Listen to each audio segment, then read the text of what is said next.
আজ 12ই ফেব্রুয়ারি 2026। বাংলাদেশের ত্রয়োদশ জাতীয় সংসদ নির্বাচনের দিন। এই দিন দেশের 12,77,00,000-এরও বেশি ভোটার তাদের মূল্যবান ভোট দিচ্ছেন। একই সঙ্গে সাংবিধানিক সংস্কার সংক্রান্ত গণভোটও চলছে।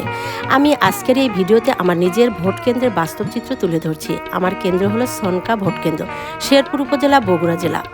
দেখতেই পাচ্ছেন কেন্দ্রের সামনে রাস্তা একদম ফাঁকা, কোনো যানবাহন নেই। নির্বাচন কমিশনের নির্দেশ অনুযায়ী যান চলাচল বন্ধ রাখা হয়েছে যাতে ভোটাররা নির্বিঘ্নে আসতে পারেন।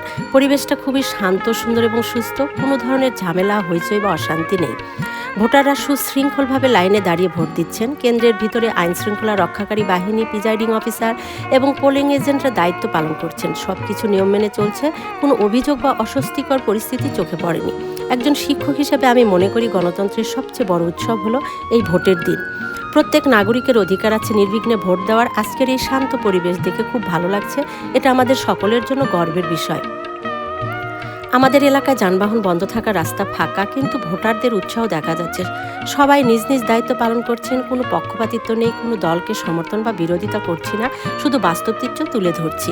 সকলে ভোট দিন, নিজের অধিকার প্রয়োগ করুন, গণতন্ত্রকে আরও শক্তিশালী করুন। শান্তিপূর্ণভাবে ভোট গ্রহণ শেষ হোক এই কামনা করি। ধন্যবাদ সবাইকে। আল্লাহ হাফেজ।